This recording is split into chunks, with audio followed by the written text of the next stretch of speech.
بسم اللہ الرحمن الرحیم۔ السلام علیکم ورحمۃ اللہ وبرکاتہ۔ آئیے ناظرین، آپ دیکھ رہے ہیں میرا یوٹیوب چینل علامہ محمد ساجد نواز۔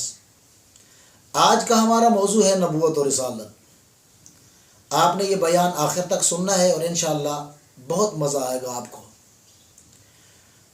اللہ تعالیٰ نے جس ہستی کو لوگوں کی ہدایت کے لیے بھیجا ہے انہیں نبی کہتے ہیں، اور اللہ کے ان مقبول بندوں میں جو نئی شریعت لے کر آئے، جو نئی آسمانی کتاب لے کر آئے، انہیں رسول کہتے ہیں۔ اللہ تبارک و تعالیٰ نے لوگوں کی ہدایت کے لیے انبیاء کرام علیہ الصلاۃ والسلام کو دنیا میں بھیجا تاکہ وہ اللہ تبارک و تعالیٰ کی وحدانیت کے بارے میں لوگوں کو آگاہ کریں۔ پیغمبر لوگوں کی ہدایت کے لیے آتے ہیں تاکہ لوگوں کو گمراہی کے راستے سے نکال کر راہ ہدایت کی دعوت دے کر اللہ تبارک و تعالیٰ کی بارگاہ میں جھکنے کے لیے، اللہ کی بارگاہ میں عبادت کرنے کے لیے، سجدہ کرنے کے لیے ان لوگوں کو اس کام پر لگایا جائے تاکہ لوگ گمراہی والے راستے سے نکل کر راہ ہدایت کی طرف آ جائیں۔ اللہ تبارک و تعالیٰ نے کم و بیش 1,24,000 پیغمبر بھیجے۔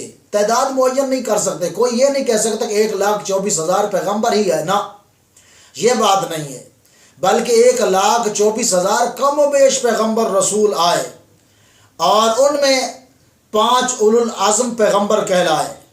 قرآن نے بھی کہا تلک الرسل فضلنا بعضهم علی بعض، یہ وہ رسول ہیں جن میں اللہ نے بعض کو بعض پر فضیلت دی ہے، بعض پر بعض افضل ہیں۔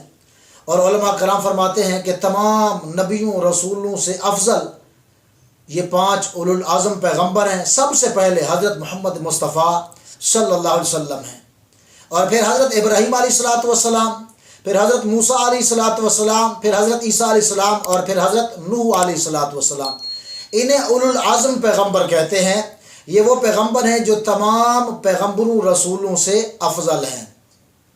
غرض و غایت کیا ہے؟ اللہ تبارک و تعالیٰ نے ان کو کیوں بھیجا؟ یہ لوگوں کی ہدایت کے لیے آئے، یہ لوگوں کو اللہ تبارک و تعالیٰ کے احکام بتانے کے لیے آئے، گمراہی کے راستے سے نکال کر ہدایت کے راستے پر لگانے کے لیے آئے۔ ان کے پیغام، ان کے میسج کو ہمیشہ ہم مد نظر رکھیں۔ الحمدللہ ہم جو مسلمان ہیں، ہم تمام نبیوں کو، تمام رسولوں کو مانتے ہیں، اور ہمارا تمام نبیوں کی نبوت پر، رسولوں کی رسالت پر عقیدہ ہے۔ الحمدللہ کوئی مسلمان اپنے ذہن کے ایک حصے کے اندر بھی یہ بات نہیں سوچ سکتا کہ میں کسی نبی کی، رسول کی توہین کروں گا، بلکہ الحمدللہ یہ صرف مسلمانوں کو ہی شرف حاصل ہے۔ بعض لوگ جو ہے وہ بعض نبیوں کے منکر ہیں، بعض لوگ بعض رسولوں کے منکر ہیں، لیکن الحمدللہ یہ سعادت بھی اللہ تعالیٰ نے مسلمان کو عطا فرمائی ہے۔ مسلمان تمام نبیوں پر ایمان رکھتے ہیں۔